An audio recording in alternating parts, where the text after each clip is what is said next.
हाँ तो बच्चे चैप्टर नंबर 2 पूरा हो गया। अब आते हैं चैप्टर नंबर 4 पर, रेशो पर। अब जितना आपको आता है ना आप ही बताना, ठीक है ना, और बाकी जिनको थोड़ा कम आता है वो सीखने की कोशिश करेंगे रेशो की। हाँ वो भी देखते हैं अभी हम। हाँ जी, रेशो की अगर बात करें तो ध्यान से देखना, 3 तरह की रेशोज होती है। 3 तरह की रेशोज है। एक आती है बैलेंस शीट से,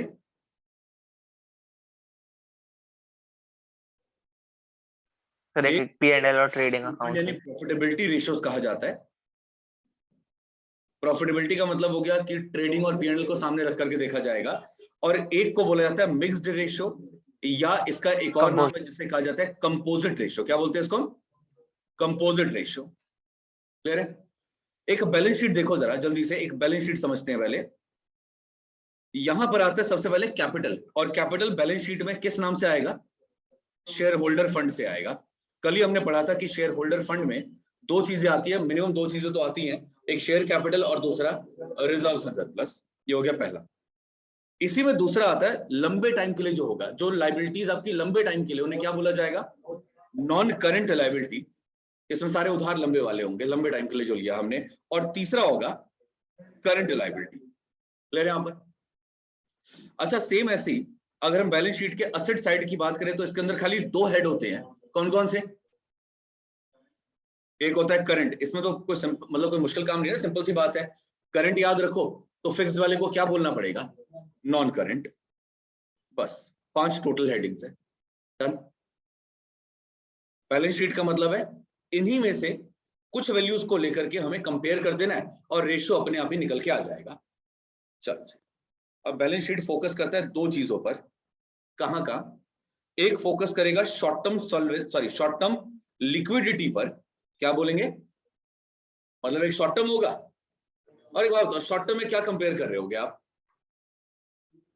दिमाग लगाओ थोड़ा सा, बैलेंस शीट आपके सामने है। शॉर्ट टर्म में क्या कंपेयर कर रहे होगे? करंट वाली चीजों को, करंट एसेट करंट लायबिलिटी नहीं कंपेयर कर रहे होंगे। और लॉन्ग टर्म में क्या कंपेयर कर रहे होगे? नॉन करंट वाली चीजों को। इतना दिमाग तो लग सकता है ना। शॉर्ट टर्म होता है लिक्विडिटी, बस नाम याद रखना है कि शॉर्ट टर्म लिक्विडिटी होती है और लॉन्ग टर्म सॉल्वेंसी होती है।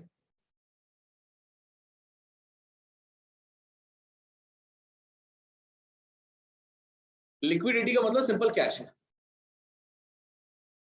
ठीक है ना। अगर आपके पास पैसा पड़ा हुआ है, कैश पड़ा हुआ है, तो आप लिक्विड कंडीशन में हो, जो भी पैसा मांगेगा आप आराम से उसको पेमेंट कर पाओगे, ठीक है ना। आपकी लिक्विडिटी अच्छी होगी अगर कैश पड़ा होगा तो। डन। सॉल्वेंसी का मतलब है कि कल को जाकर के प्रॉब्लम आएगी तो अपने असेट्स वगैरह बेच करके क्या उधारी चुकाई जा सकती है। वहां कैश की बात नहीं चल रही, वहां असेट्स की बात चल रही है। क्या इतनी चीजें हैं मेरे पास, क्या इतनी वेल्थ है मेरी कि अगर मैं कल को अपनी चीजें बेच करके उधार चुकाना चाहूं तो चुका सकता हूं या नहीं चुका सकता। डन। लिक्विडिटी होती है और क्या होती है? सॉल्वेंसी होती है। आगे बढ़े, नाम बताओ आप, आपका काम है नाम बताना। 2 होती है लिक्विडिटी, कौन कौन सी? एक होती है करंट रेशियो, शाबाश, एक होती है करंट रेशियो। जिनको नहीं पता जरा नाम अभी याद रखना।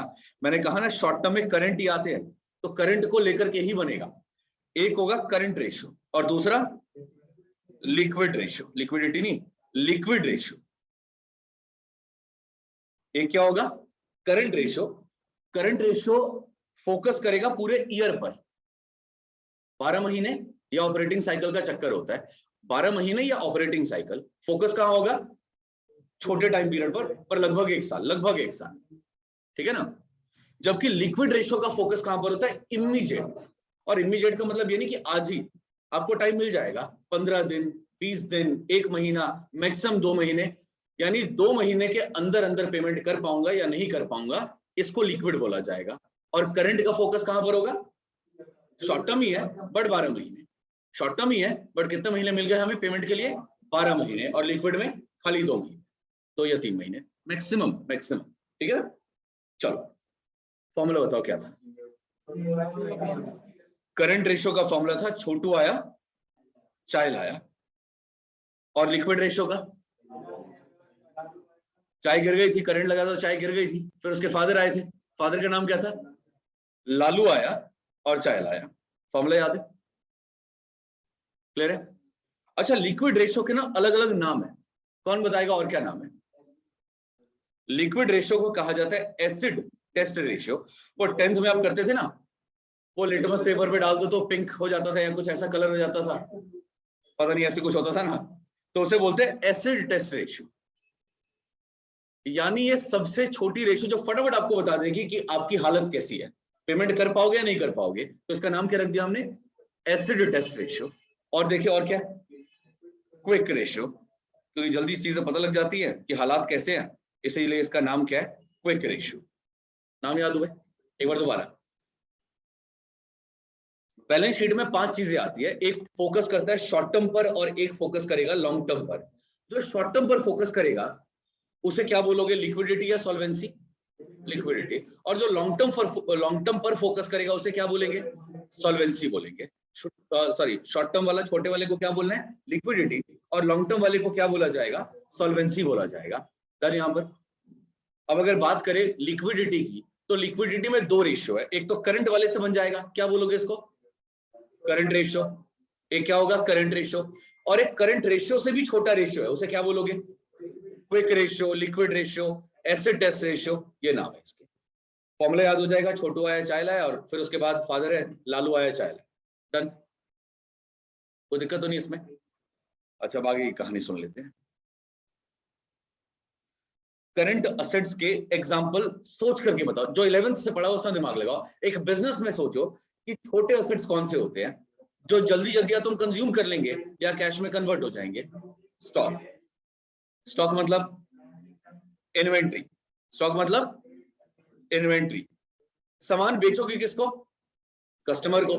कस्टमर का नाम क्या होता है, मतलब कस्टमर उधार पे जो लेके जाता है अकाउंट्स में क्या बोलते हैं, डेटर बोलते हैं। और जो साइन करके जाएगा उसको बिल्स रिसीवेबल, क्या बोलेंगे उसको।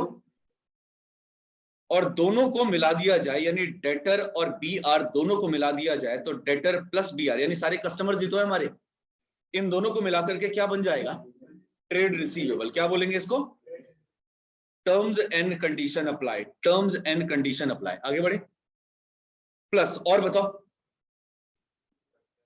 कैश। अच्छा कैश होगा तो बैंक भी होगा, तो कैश को और बैंक को मिला के कहा जाता है कैश एंड कैश इक्विवेलेंट। क्या बोलेंगे इसको, और सोचो और सोचो। अगर आपने किसी को उधार दिया कि भाई देख तेरे को 6 महीने का उधार दे रहा हूं, तो 6 महीने बाद पैसे वापस आने हैं, इसे क्या बोलोगे, करंट या नॉन करंट, करंट बोला जाएगा। शॉर्ट टर्म लोन अगर आपने किसी को दिया, लिया नहीं है, किसी दोस्त को उधार दिया, short term loans and advances. और बोलो इसके अलावा, करंट, शाबाश, करंट इन्वेस्टमेंट। यानी अगर मैंने जानबूझ के 6 महीने की एफडी करा दी या किसी ऐसे शेयर में इन्वेस्ट कर दिया जो 6 महीने बाद बढ़ने वाला है हमारे हिसाब से, तो उन सबको क्या बोला जाएगा, करंट इन्वेस्टमेंट। डन, 6 महीने, 7 महीने, 8 महीने, 12 महीने के अंदर अंदर या ऑपरेटिंग साइकिल के अंदर अंदर उन्हें क्या बोला जाएगा, करंट। डन, और बोलो एक और रह गया, प्रीपेड रह गया। प्रीपेड भी तो असेट ही होता है ना, किसी को सैलरी दे दी अपने एडवांस में, अब पैसे तो दे दिए, क्या उससे एडवांटेज आएगा, क्या वो आकर के बाद में काम करेगा हमारे पास, अगर एडवांस में सैलरी दी होगी तो नहीं करेगा। एडवांस में सैलरी अगर दी है, आज एडवांस में सैलरी दी है, तो क्या फ्यूचर में आकर के उसे काम करना पड़ेगा हमारे पास, तो जवाब क्या है, हाँ। फ्यूचर में किसी भी चीज का एडवांटेज मिले तो असेट होता है। असेट उसी को तो कहते हैं जिसका एडवांटेज आपको फ्यूचर में मिलेगा, तो ये भी क्या हो गया, असेट हो गया। तो प्रीपेड के साथ एक नाम और याद कर लो, कौन बताएगा क्या, आउटस्टैंडिंग तो लायबिलिटी होती है ना, एक्रूड, एक्रूड इनकम। अगर ये आ जाए तो ये भी यहीं पर आएगा, ठीक है। एक बार कोशिश तो करो लिस्ट याद करने की। Commissioner of income tax cash लेकर के भाग गया, हमें लोन लेना पड़ा अपनी जरूरतों के लिए, क्लियर है। Commissioner of income tax cash लेकर के भाग गया, हमें लोन लेना पड़ा अपनी जरूरतों के लिए। सी मतलब current investment,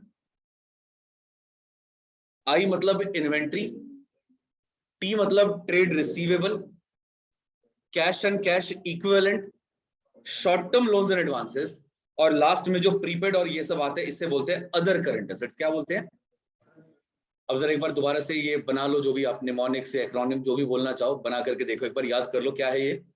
commissioner of income tax, CIT. CIT क्या होता है? Commissioner of income tax. CIT क्या लेकर के भाग गया, और हमें अपनी जरूरतों के लिए क्या लेना पड़ा? लोन लेना पड़ा। एक बार जरा फुल फॉर्म कर लो। कमिश्नर का ये सी क्या बताएगा? क्या है ये सी? Current investment. आई क्या बताएगा? टी क्या बताएगा? Trade receivable. कैश से cash and cash equivalent of the bank इसी में आ जाएगा। और इसके बाद लोन की बात करें तो short term loans and advances, और अदर में ये सब प्रीपेड और ये एक्रूड आ जाएगा। एक बार दोबारा, पहले एक्रोनिम बता दो क्या बना। CIT commissioner of income tax क्या लेकर के भाग गया? कैश। और क्या करना पड़ा हमें? शॉर्ट टर्म लोन लेना पड़ा, और दूसरे अदर एसेट्स हमने खरीदे। बिल्कुल ठीक, अदर एसेट्स खरीदने के लिए। तो अब मुझे ये बता दो सी क्या रिप्रेजेंट कर रहा है?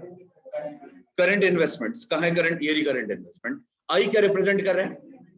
ये रही इन्वेंट्री। इन्वेंट्री रिप्रेजेंट कर रहा है, ये रहा ट्रेड रिसीवेबल। अच्छा, उसके बाद क्या लेकर के भाग गया? कैश। ये रहा कैश। आगे बोलो। Cash and cash equivalent. Loan लेना पड़ा, short term loans and advances. और क्या खरीदने के लिए लोन लेना पड़ा? अदर एसेट्स खरीदने के लिए। अदर एसेट्स में कौन आ जाएंगे? प्रीपेड और एक्रूड। ये जो स्टार लगा है जरा वो भी समझ लो।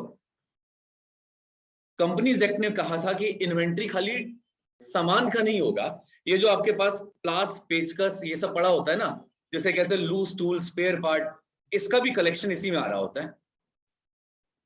तो इसको माइनस कर देना।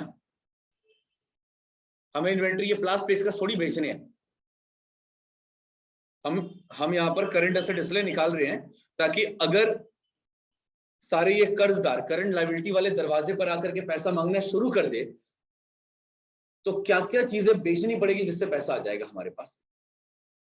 करंट रेशियो पता है क्या बता रहे हैं? करंट रेशियो आपको ये बता रहा है कि अगर ये करंट लायबिलिटी वाले जो उधार देके बैठे हमें, अगर ये कल को पैसा मांगना शुरू कर दे हमसे, तो हम इन सब चीजों को बेच करके पैसा लौटा पाएंगे कि नहीं लौटा पाएंगे। अब क्या प्लास पेचकस बेचने जाएंगे कहीं बाहर? नहीं ना। इसीलिए इन्वेंट्री में अगर आपके पास ये प्लास पेचकस दे रखा है, लूज टूल स्पेयर पार्ट दे रखा है, तो इसको हटा देना, माइनस कर देना। समझ के बाद ये पहली टर्म्स एंड कंडीशन पूरी हो गई हमारी। पहला एस्टेरिस्क स्टार हमने पूरा कर लिया, डन। आगे बढ़े। अब ट्रेड रिसीवेबल पर आते हैं। यहां पर भी एक स्टार लगा हुआ। पता है स्टार क्यों लगा हुआ है? देखो भाई, आपने उधार तो बहुत तरह के लोगों को दिया होता है, बट सारे अच्छे थोड़ी होते हैं। कुछ बेकार भी लोग होंगे जो पैसा देने में बहुत रुला देते हैं। तो अब एक बात बताओ, ऐसे लोगों को अगर आप फोन करोगे कि भैया हमें अर्जेंसी है, जल्दी पैसा दो, तो क्या वो सामने आकर के पैसा देंगे या पीछे हट जाएंगे? पीछे हट जाएंगे। सबसे पहले यही लोग पीछे हटेंगे। तो इसीलिए यहां से माइनस करना पड़ेगा क्या? Provision for doubtful debt. क्योंकि ये सारे गंदे लोगों के लिए, बुरे लोगों के लिए हमने प्रोविजन बनाया होता है। इनको लिस्ट से बाहर कर देना।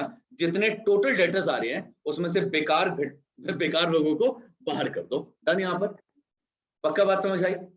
अब एक बार प्लीज जरा फाइनल लिस्ट बता दो कि करंट एसेट्स की फाइनल लिस्ट क्या होगी। अरे सीआईटी से करंट इन्वेस्टमेंट, आई से इन्वेंट्री, टी से ट्रेड रिसीवेबल, कैश से cash and cash equivalent, short term loans and advances, और अदर करंट एसेट में प्रीपेड और एक्रूड आ जाए। वो भी सारी तैयारी एक बार सुन जल्दी से बता दो। मतलब हमने कमा लिया, जैसे मान लो अपने दोस्त को उधार दे रखा है, तो इंटरेस्ट बन तो गया बट इंटरेस्ट उसने दिया नहीं है आपको। तो इंटरेस्ट जो भी पेंडिंग पड़ा है ना, जो मिलना है हमें, उसे एक्रूड इनकम कहते हैं। हाँ शुभम, एक बार जल्दी से लिस्ट बता दो। सी से कैसे बता दो, ठीक है।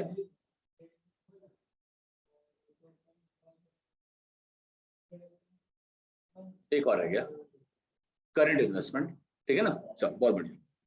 और स्टार वाली चीजें बता दो कि भाई कौन सी दो चीजों में ध्यान रखना है हमें। हाँ, मतलब टोटल डेटा में से बेकार वाले हटा देना। और बेकार वाले तो हमने पहले से प्रोविजन में डाल रखे हैं, तो प्रोविजन हटा देना, माइनस करना प्रोविजन यहाँ पर। क्योंकि आप कॉल करोगे तो ये सबसे पहले पीछे हट जाएंगे। और इन्वेंट्री की बात करें तो इन्वेंट्री में लूज टूल और स्पेयर पार्ट्स। डन। ये चलो ये हो गया।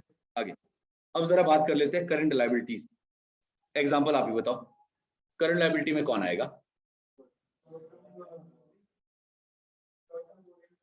सबसे पहले तो क्रेडिटर्स होंगे, और क्रेडिटर्स सबूत आपसे नहीं मांगते, भरोसा होता है उनको, तो आपसे कोई साइन वाइन नहीं कराते। बट कई लोग ऐसे होंगे जिसने आपसे साइन करा लिए होंगे कि हमें भरोसा नहीं है, 2 महीने बाद पैसा दोगे, इसका साइन कर दो, उसे कहते हैं बिल्स पेबल। इन दोनों को इकट्ठा करके क्या बोला जाएगा? Trade payable. क्लियर है? और चलो सुन लो, इसकी भी लिस्ट कैसे याद रखनी है हमने। हाँ हाँ जी, सुनना, ध्यान से सुनना मेरी बात। करंट लायबिलिटी में 4 चीजें आती हैं, ठीक है ना? 4 चीजें आती हैं। पहले क्या याद रखना है? एक तो आता है शॉर्ट टर्म बोरिंग,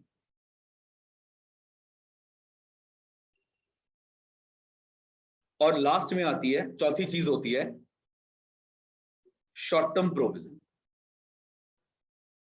कहा ना 4 चीजें आती हैं, कौन कौन सी? शॉर्ट टर्म बोरिंग, जो भी उधार आपने लिए छोटे टाइम के लिए वो, और शॉर्ट टर्म प्रोविजन, ये भी एक तरह से उधार ही है, लायबिलिटी ही है, बस अमाउंट हमें नहीं पता कि कितना देना पड़ सकता है, हमें वो नहीं पता। ये पता है कि पैसा देना है, बट ये नहीं पता कितना देना पड़ेगा, वो नहीं पता होता, ठीक है ना? प्रोविजन फॉर टैक्स हो गया जैसे, क्लियर है? या मान लो आपने पोस्टपेड कनेक्शन ले रखा है इंटरनेट का, ठीक है ना? पोस्टपेड कनेक्शन है, तो आप उसका भी प्रोविजन बना सकते हो, प्रोविजन फॉर इंटरनेट चार्जेस, कि भाई बिल जो आएगा पता नहीं, पर पैसा देना पड़ेगा, ठीक है ना? चलो, तो 2 तरह की लायबिलिटी होंगी करंट लायबिलिटी में, छोटी 2 तरह की लायबिलिटी आएंगी। एक जिसका पैसा पता है कितना देना है, और एक जिसका पैसा नहीं पता कितना देना है, बट देना जरूर है। नाम बताओ उसके क्या क्या होंगे? जिसका पैसा देना है, शॉर्ट टर्म बोरिंग्स होंगे। जिसका पैसा देना है पता, उसे क्या बोला जाएगा? शॉर्ट टर्म बोरिंग बोला जाएगा। बट जिसका पैसा नहीं पता कि कितना देना होगा, उसे क्या बोलोगे? शॉर्ट टर्म प्रोविजन बोलना। क्या बोलेंगे उसको? एक हो गया बोरिंग और एक हो गया प्रोविजन। बोरिंग में कितना उधार लिया है पता है हमें, कितना लौटाना है पता है हमें, प्रोविजन में नहीं पता। डन। बीच में 2 चीजें और आएंगी। एक तो बहुत ही कॉमन है, बिना इसके बिजनेस चलता नहीं है, क्या नाम है इसका? Trade payable. क्या नाम है इसका? Trade payable. और अगर बात करें अगले पार्ट की, तो अदर वाली यहां चीजें डाल देना, अदर करंट लायबिलिटी। समझे बात? सर बताओ provision for doubtful debts trade payables deduction amount में शो करते हैं, फिर ट्रेड रिसीवेबल्स में से। एक बार दोबारा। क्या जो आपने डाउटफुल डेट्स का वो करवाया था, वो मतलब अच्छा, ट्रेड पेबल्स में से डिडक्शन और अमाउंट में शो करते हैं, फिर सवाल रिसीव। अच्छा है कि प्रोविजन फॉर डाउटफुल डेट कहाँ आएगा? शॉर्ट टर्म प्रोविजन में दिखाएंगे, या हम जैसे डेटर में से माइनस करके दिखाते थे वैसे दिखाएंगे? तो बच्चे दोनों तरीके सही होते हैं, आप जैसे मर्जी दिखा सकते हो, बट टीएस में साफ साफ लिखा हुआ है कि इनके ओपिनियन में माइनस करने वाला काम ज्यादा बेटर है। हमने पार्टनरशिप में भी देखा था ना कि बैलेंस शीट में डेटर के नीचे ही माइनस करते थे provision for doubtful debt. Yes sir. तो यस सर। यहां पर भी यही कहा जा रहा है कि डेटर में से माइनस करके ही दिखाना बैलेंस शीट के अंदर, तो आपने यही फॉलो करना है यहां पर भी। डन। Okay sir. और sir provision for tax short term provision है। हाँ वो शॉर्ट। हाँ जी, बढ़े आगे। सुनना ओके मेरी सर। बात ध्यान से। अब ये शॉर्ट टर्म बोरिंग की एक बार लिस्ट, पहले 1 मिनट, ये 4 चीजें तो याद कर लो। करंट लायबिलिटी में ये बताओ, जिसका पैसा देना है वो किस नाम से आएगा? पता है जिसका पैसा देना है। शॉर्ट टर्म बोरिंग जिसका पता है कि देना है, बट कितना देना नहीं पता, तो यानी शुरू होगा बोरिंग से, खत्म होगा प्रोविजन पर, दोनों शॉर्ट टर्म है। क्लियर है? बीच में एक इतनी कॉमन चीज आ रही है जिसका बिना बिजनेस नहीं चल सकता, ट्रेड पेबल। क्या होगा वो? और आलतू फालतू जितनी चीजें होंगी, जैसे आउटस्टैंडिंग हो गया, कॉल्स इन एडवांस हो गया, इंटरेस्ट एक्रूड हो गया, ये सारी चीजें कहाँ आ रही होंगी? अदर में आ रही होंगी। तो 4 चीजें ये हमारी। अब लिस्ट बना लें इसकी हम। देखो, पहले शॉर्ट टर्म बोरिंग की लिस्ट बनाते हैं। पहली चीज, सोचो जरा, शॉर्ट टर्म उधार कोई भी चलेगा। याद करो 11th क्लास से पढ़ा है आपने। बैंक का लोन हमने लिया फॉर शॉर्ट टर्म, 12 महीने से कम या ऑपरेटिंग साइकिल से कम। या ऑपरेटिंग साइकिल क्या होता है वैसे तो बता रखा है, बट रिपीट कर दूंगा, बट अभी नहीं। Bank loan for short term, 12 महीने के लिए आपने लोन लिया कि भैया 12 महीने के लिए दे दो, 1 साल बाद पैसा वापस कर देंगे आपका। और बताओ। वेरी गुड, सही बोलो बोलो एक बार दोबारा। बैंक, एक फैसिलिटी मिलती है ना बैंक से, बैंक ओवरड्राफ्ट, ये भी इसी में आएगा। और अगर आपने किसी दोस्त को बोला कि भैया 6 महीने के लिए पैसा दे दो, 5 महीने के लिए पैसा दे दो, 2 ही महीने के लिए पैसा दे दो, उसे कहा जाता है लोन रीपेबल ऑन डिमांड। 2 महीने का वादा कर दिया, अब वो जब मर्जी आपसे पैसा मांग सकता है 2 महीने बाद, 2 महीने बाद 2 महीने पर जैसे मर्जी पैसा मांग ले, क्या बोलेंगे? Loan repayable on demand. Done, बात समझ आई? ऐसे नाम है, कोई दिक्कत तो नहीं इसमें। तो अगर कोई भी ऐसा उधार देखे जो छोटे टाइम के लिए लिया गया, तो वो कहां आ जाएगा? करंट लायबिलिटी में। और ये तो बता ही दिया, ट्रेड पेबल में क्रेडिटर्स होंगे और बिल्स पेबल होंगे, ठीक है? इतना। अदर में क्या क्या आएगा? बहुत सारे नाम है, और वैसे मेन में नाम बता दो। आउटस्टैंडिंग एक्सपेंसेस,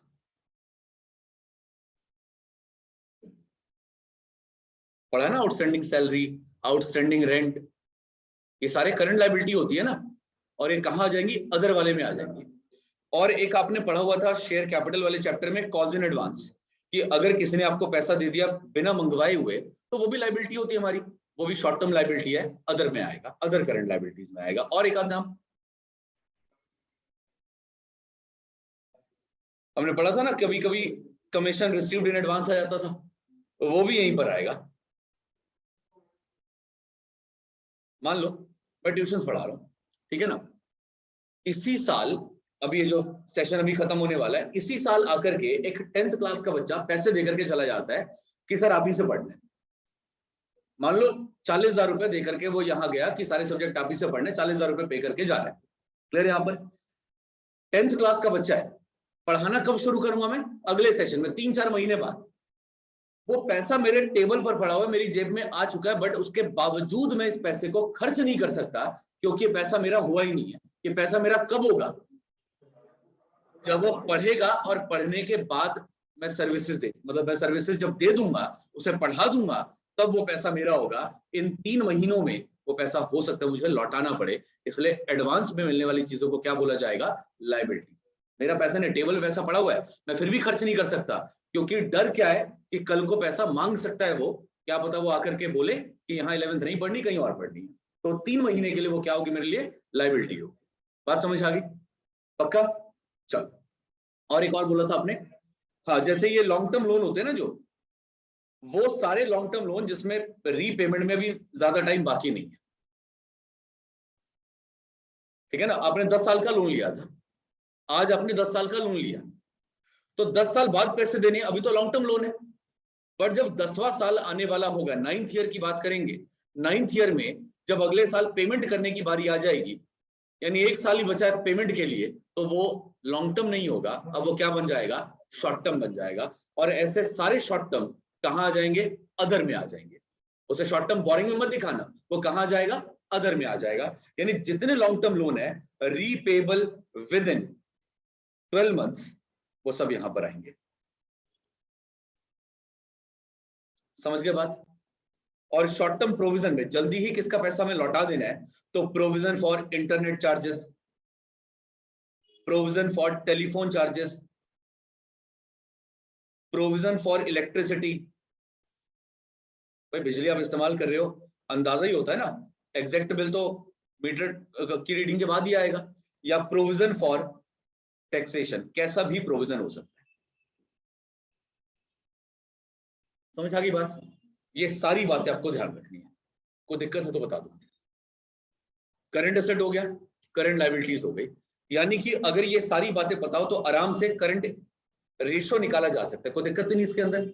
और आपको बता दूं यहां पर आइडल रेशियो है, आइडल रेशियो,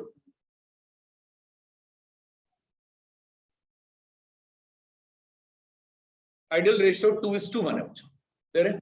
यानी हमारे करंट असेट जो है वो दुगने होने चाहिए करंट लायबिलिटी के मुकाबले में, कि कल को अगर इनका मान लो 1 लाख है, इनका 2 लाख है, कि कल को अगर आकर के ये लोग पैसा मांगना शुरू करते भी हैं, तो आप अपने असेट से आराम से पैसा दे पाओ, कोई प्रॉब्लम ना। डन? इसी से एक और टर्म निकल के आती है जिसे बोलते हैं वर्किंग कैपिटल। फॉर्मूला बताओ वर्किंग कैपिटल का क्या होता है? करंट असेट में से क्या माइनस कर देना? करंट लायबिलिटी, सी माइनस सी। डन? यहां पर चलो, ये सारी बात समझ आ गई। और लास्ट में अब ये देखो, यहां पर फॉर्मूला बचा लिक्विड रेशियो का, तो लिक्विड रेशियो में डिनोमिनेटर तो सेम ही है ना, मतलब डिनोमिनेटर निकालने के लिए कोई फॉर्मूला रिक्वायर्ड नहीं है, सिर्फ क्या चाहिए हमें? Liquid asset. क्या चाहिए सिर्फ हमें? Liquid asset. बताओ कोई लिक्विड एसेट का फॉर्मूला क्या होता है? लिक्विड एसेट्स करंट एसेट्स के बराबर ही होते हैं। नहीं, करंट एसेट निकालना सीख लिया ना, वो CIT कैश लेकर के भाग गया, वो सारे करंट एसेट्स के बराबर होगा। बस दो चीजें हटा देनी है। कौन सी दो चीजें? एक होगा इन्वेंट्री, जितनी मर्जी बड़ी सेल लगा दो सारा सामान नहीं बिक सकता, इसलिए इन्वेंट्री को साइड करो। और दूसरा, जिस भी इंसान को अपने एडवांस दे दिया ना, वो एडवांस कभी लौटाता नहीं है, इसलिए प्रीपेड एक्सपेंसेस को भी माइनस कर दो। यानी अगर कर्जदार आज दरवाजे पर आकर के पैसा मांगे तो जितनी मर्जी बड़ी सेल लगा दो, आज सारा सामान नहीं बिक सकता आपका, तो इन्वेंट्री हटा दी। और जिसको एडवांस दिया वो क्या बोलेगा कि भैया मैं काम करके चुका सकता हूं, मैं आपको पैसे नहीं लौटा सकता, तो प्रीपेड का भी पैसा नहीं आएगा। इसलिए इन दो चीजों को लिस्ट से बाहर रखा हुआ है। डन। लिक्विड एसेट समझ गए कि अभी बोलूं तो अभी पैसा मिलता है, तो दो चीजों के पैसे मुझे अभी नहीं मिल सकते। कौन कौन सी दो चीजों के? इन्वेंट्री और प्रीपेड के। इसको हटा दो, बाकी जो बच गया वो लिक्विड एसेट होगा। तो लिक्विड एसेट ऊपर और करंट लायबिलिटी नीचे रख करके लिक्विड रेशियो निकाल लेना। डन। इसकी भी एक आइडल रेशियो है, कोई बताएगा कितनी?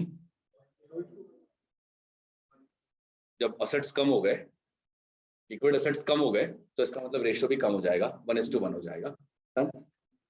पक्का? करंट एसेट ज्यादा या लिक्विड एसेट ज्यादा होते हैं? करंट ज्यादा होते हैं, क्योंकि लिक्विड एसेट करंट में से कुछ माइनस करने के बाद होता है।